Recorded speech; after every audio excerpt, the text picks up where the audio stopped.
श्री राधे राधे। भक्तों, प्रभु का उत्सव हो और देवी देवताओं को प्रसन्नता न हो, ऐसा कभी नहीं हो सकता। अर्थात देवी देवता बहुत प्रसन्न हो जाते हैं जब भगवान का उत्सव होता है। जिस उत्सव में भगवान के भक्तों और भगवान के चरित्र का वर्णन होता है, गान होता है, जिस उत्सव में प्रभु के नाम का संकीर्तन होता है, जिस उत्सव में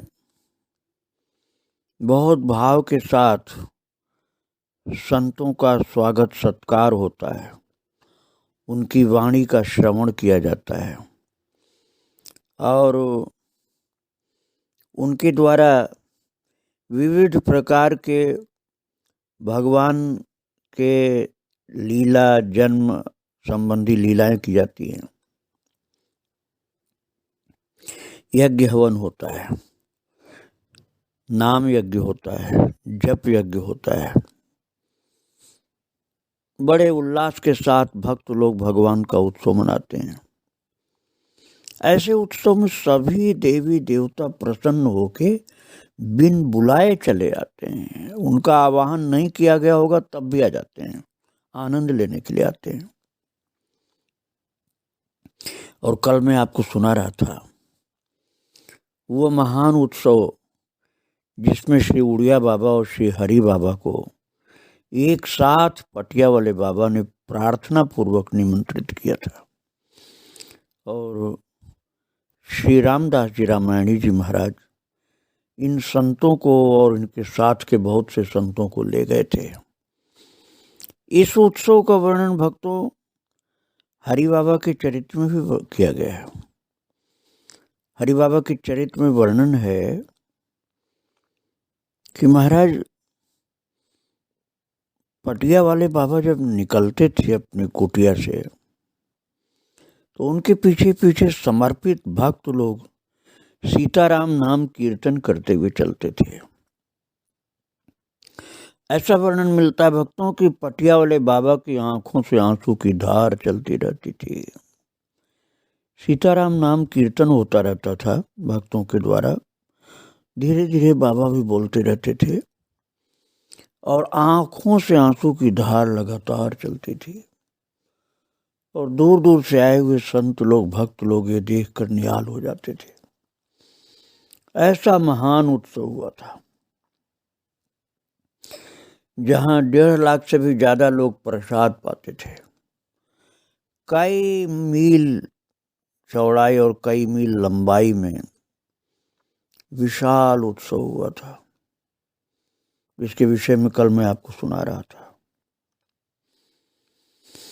ये महान उत्सव बहुत भाव के साथ, प्रेम के साथ, आनंद के साथ पूर्ण हुआ।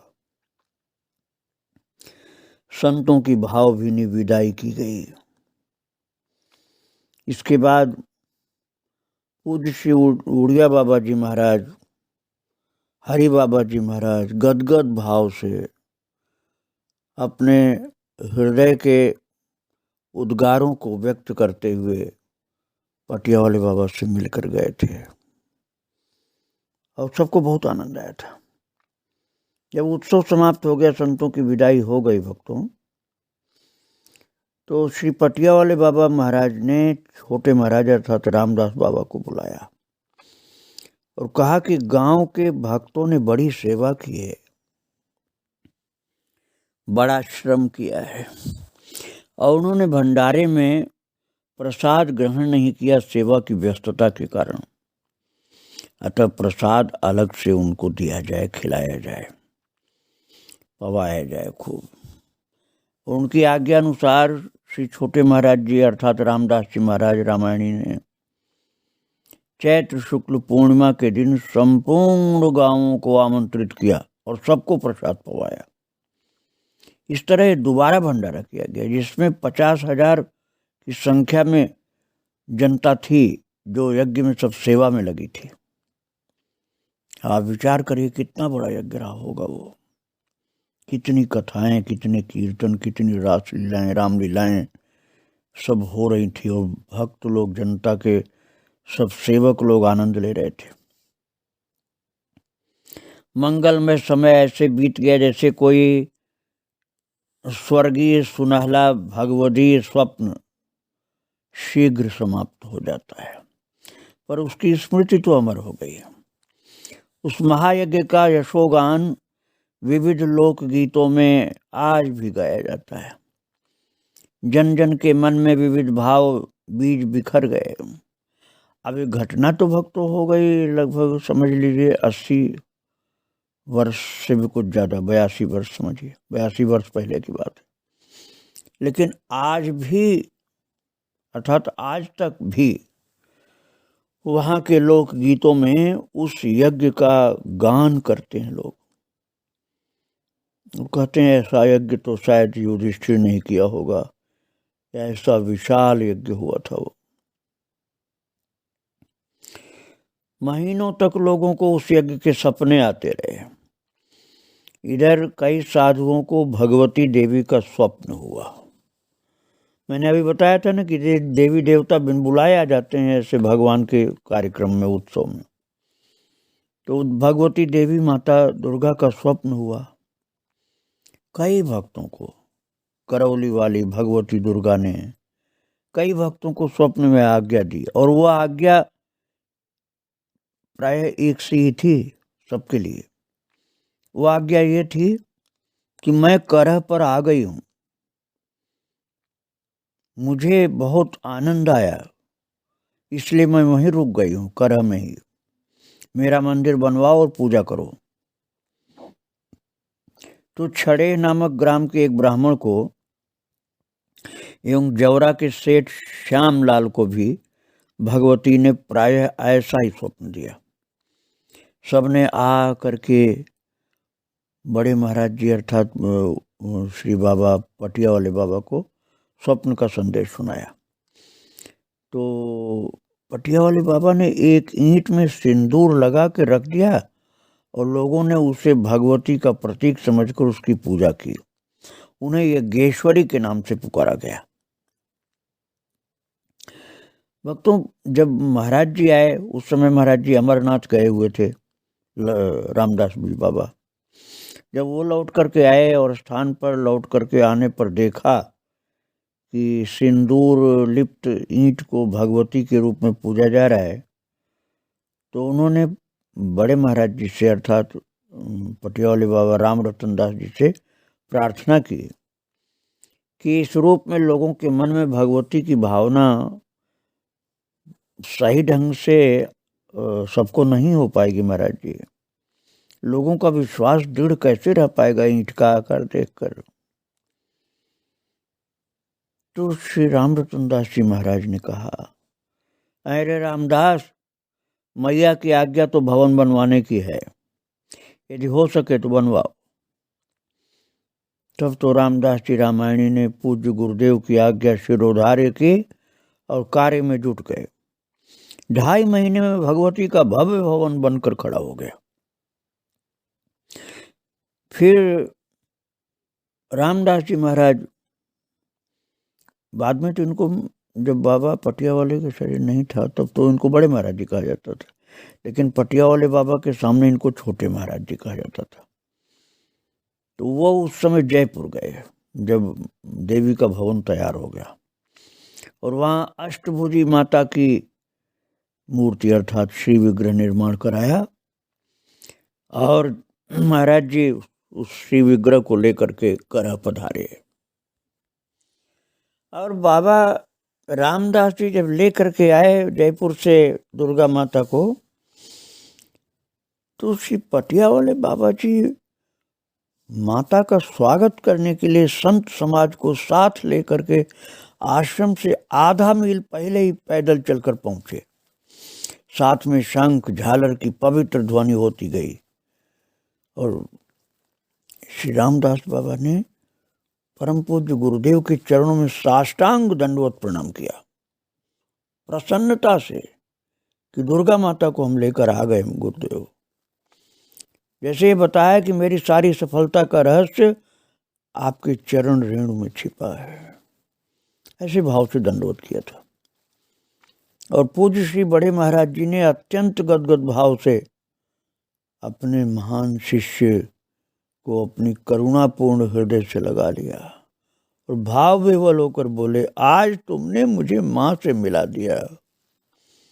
देखने वालों की आंखें सजल हो गई। भक्तों, गुरुदेव ने कितने स्नेह से अपने शिष्य को प्यार से अपनाया था कि सबको आनंद आ गया और भाव विभोर होकर लोग आंखों से आंसू गिराने लगे, प्रेम के आंसू।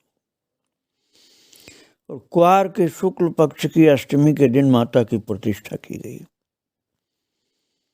और ये प्रतिष्ठा अष्टभुजी श्री महासरस्वती देवी की थी। कुछ महीनों बाद अष्टादश भुजी श्री महालक्ष्मी जी की प्रतिष्ठा की गई और तभी से चैत्र शुक्ल तृतीया और चतुर्थी का मेला लगने लगा। सुंदर मंदिर का अवशिष्ट निर्माण पूरा किया गया। जिस स्थान पर माता की मूर्ति प्रतिष्ठित की गई वहां श्री विष्णु यज्ञ का यज्ञ कुंड था। जब यज्ञ हुआ था तब की बात। और यज्ञ से पूर्व यहीं खड़े होकर के नेपाली साधु ने घोषणा की थी कि यहाँ माता की दिव्य मूर्ति स्थापित होगी और उनका विशाल भवन बनेगा। आपको याद आ गया होगा नेपाली साधु की बात, जिसको बाबा ने चूहा खाना छुड़वाया था और महाराज उसके अंदर कौन सी सिद्धि, कौन सी शक्ति थी कि मंदिर बनने के बहुत पहले उसने खड़े होकर बता दिया था यहाँ देवी का विशाल मंदिर बनेगा। और उस नेपाली साधु की भविष्यवाणी पूर्ण सफल हुई। संतों की लीला विचित्र है, कौन जान सकता है। जब वही कृपा करें तभी समझ में आ सकती है। उस समय तो सब लोग उसको बहुत खराब समझ रहे थे, बाद में सबने कहा कोई सिद्ध पुरुष था। आकाश में उठा मां का उज्ज्वल एवं धवल मंदिर शिखर तथा उस पर फहराती हुई दुष्टों के हेतु खतरे की झंडी की तरह से लाल ध्वजा कोसों दूर से दृष्टिगोचर होती है और दूर दूर तक गतागत पथिकों के नेत्रों को हठात अपनी ओर आकृष्ट करके करह के स्थान एवं भगवती की पावन स्मृति कराती हुई उन्हें राह दिखाती है एवं शांति का संदेश देती है। स्थापना के क्षण से लेकर प्रतिवर्ष प्रतिदिन, विशेषतः नवरात्रि में आसपास के ग्रामों के सहस्रों श्रद्धालु नर नारी आकर दर्शन करते हैं। भक्तों, भागवत जी में कहा गया है, युधिष्ठिर जी महाराज ने विदुर जी से कहा था, क्योंकि विदुर जी तीर्थ यात्रा करके आए थे युधिष्ठिर के पास, तो कहा था भगवद्विधा भागवतास तीर्थ भूता स्वयं विभो तीर्थी कुर्वन्ति तीर्थानि स्वांतस्थेन गदाभृता। अर्थात महाराज, आप जैसे भगवत भक्त तो स्वयं तीर्थ स्वरूप होते हैं। आप अपने हृदय में गदाधारी भगवान नारायण को लेकर चलते हैं, इसलिए तीर्थों को भी तीर्थत्व प्रदान करते हैं। ऐसी स्थिति थी बाबा पटिया वाले की, इसलिए तीर्थ में जाने की उनको आवश्यकता तो थी ही नहीं, लेकिन फिर भी उन्होंने प्राचीन काल के ऋषियों की जैसे बातों को स्वीकार करते हुए उनका अनुगमन किया और तीर्थ यात्रा की कामना व्यक्त की। और महाराज जी से लोगों ने कहा, महाराज जी आप तीर्थ यात्रा करेंगे? बोले हाँ, करने का मन हो रहा है। क्योंकि महाराज जी इससे पूर्व जब से साधना के मार्ग में आए थे, किसी कुंभ स्नान में भी नहीं गए, न किसी तीर्थ यात्रा में गए।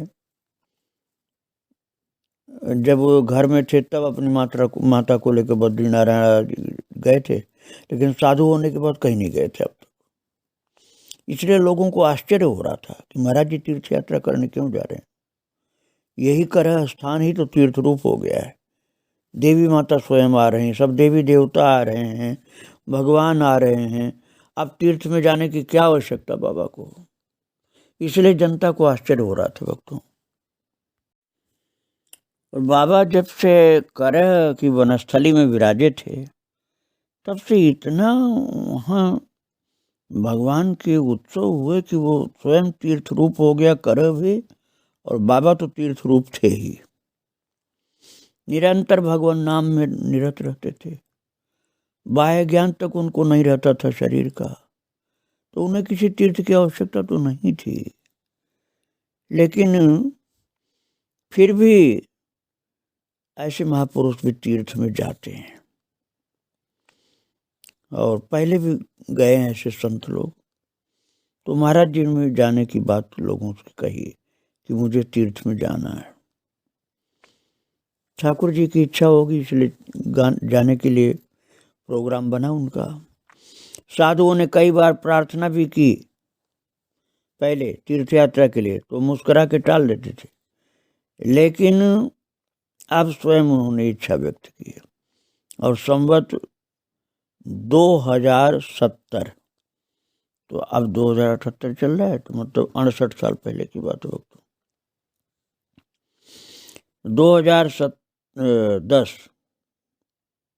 2010 में की बात है भक्तों। संवत 2010 की साल में साधुओं ने पुनः आग्रह किया। अब 2078 है तो वही 68 साल। 2010 के संवत में साधुओं ने आग्रह किया कि महाराज जी तीर्थ यात्रा चलना। अब मान लिया उन्होंने, पहले तो मना कर देते थे, क्योंकि अब इनकी खुद भी की इच्छा थी, भगवान की इच्छा थी। तो महाराज जी श्री राम धाम पधारने की तैयारी कर रहे थे, उसी के पूर्व की यात्रा है भक्तों। तीर्थों का संकल्प करते ही उन्होंने दाढ़ी जटा बढ़ा ली, मतलब क्षौर बंद करा दिया, और दूसरे वर्ष चैत्र के महीने में तीर्थ यात्रा का आरंभ किया। साथ में 200 साधु थे। आसपास के गांव में समाचार फैल गया। नर नारियों के झुंड दर्शनार्थ दौड़ पड़े। वे इतने से तृप्त नहीं हुए, महाराज जी को अपने अपने गांव में साग्रह लिवा गए। बोले महाराज जी जब आप तीर्थों में जा रहे हैं तो हमारे गांव में क्यों नहीं चल सकते हैं। बुलाने की होड़ सी लग गई। जैसे रामायण में लिखा है, निज निज रुच सब ले ही बुलाई, ऐसे ही सब लोग प्रार्थना करके अपने गांव में ले जाने लगे। जनता निहाल हो गई कि महाराज जी तीर्थ यात्रा जाएंगे तो फिर हमारे गांव में भी चल सकते हैं। उन्हें सौभाग्य मिला। और बाबा फिर धनेला, जरारा, नूराबाद होते हुए बानमोर गए। वे जिधर से भी गए राम नाम का अखंड प्रभाव उनके साथ उमड़ता गया। भजनानंदी कीर्तन प्रेमी 200 साधु साथ में चलते थे बाबा के। साधुओं के अलावा और भी जनता के लोग बहुत थे।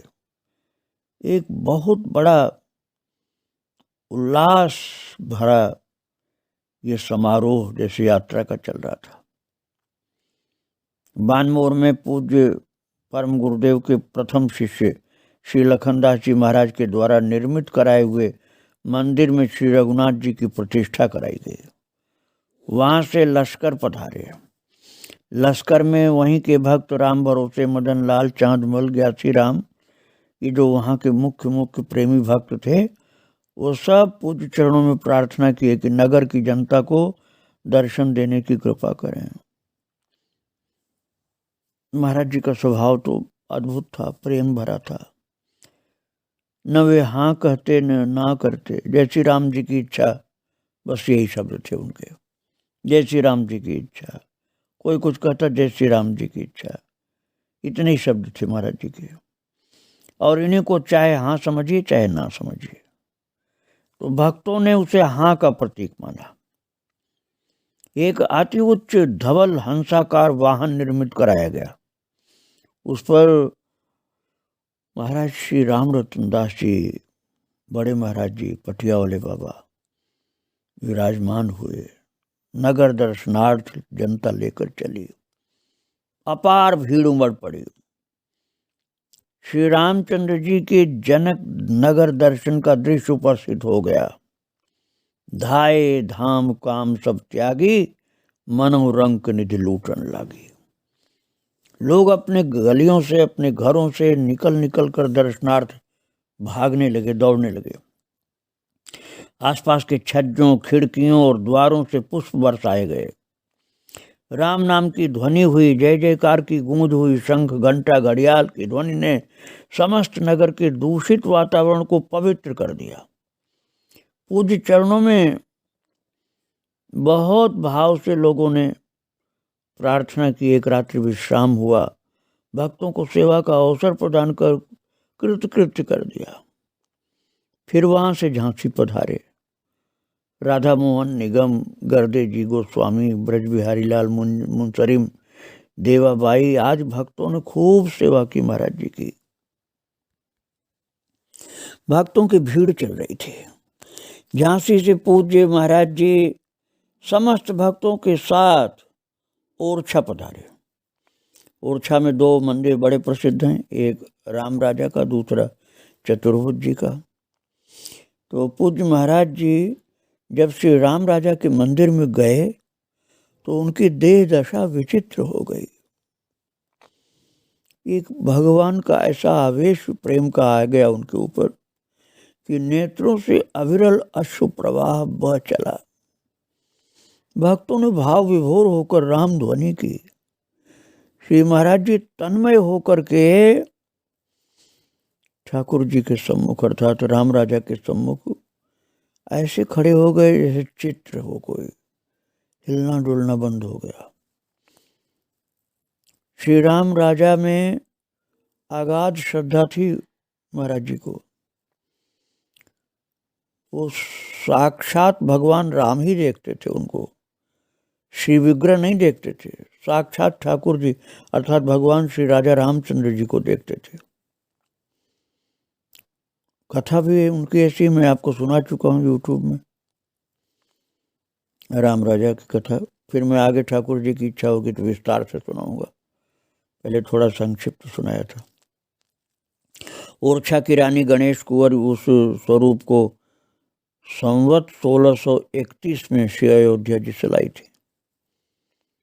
मधुकर शाह नरेश की रानी कुंवर गणेश, अवधपुरी से ओरछा लाई अवध नरेश। कहते हैं महाराज जिस समय उस सरयू में स्नान कर रही थी कि उनकी गोद में भगवान रामचंद्र जी स्वयं आ गए थे एक मूर्ति के रूप में, और रानी उसी मूर्ति अर्थात विग्रह को ओरछा लाई थी, प्रतिष्ठा कराई थी। आप सुन चुके हैं इस कथा को, इसलिए मैं विस्तार से नहीं सुना रहा हूँ। प्रभु की इच्छा होगी तो सुनाऊंगा आगे। तो इसलिए भक्तों की भावना के अनुसार राम राजा के रूप में साक्षात रामचंद्र जी विराजमान है वहाँ। और वहाँ के संबंध में और भी दोहाएं, चौपाइयाँ, तमाम कवि तो लोग लिखे हैं। एक ऐसा है, सर्वव्यापक राम के 2 निवास हैं खास, दिवस ओरछा रहते हैं, रैन अयोध्या वास। महाराज जी अद्भुत भाव से दर्शन कर रहे थे। सचमुच पूज्य श्री महाराज जी का तो श्री राम राजा में अगाध विश्वास था ना, उनकी अगाध श्रद्धा थी। इस प्रथम दर्शन में ही जैसे आत्मसमर्पण कर दिया था। और ओरछा के बाद श्री महाराज जी चित्रकूट पधारे। चित्रकूट तो वास्तव में तपस्थली है। आज भी साधु संत वहाँ बहुत हैं, भगवान का भजन करते, कीर्तन करते हैं, जप करते हैं, सदा ही नाम ध्वनि गूंजती है। और जब पटिया वाले बाबा पहुंचे हैं चित्रकूट, 200 महान संत और अपार जनता की भीड़ साथ में,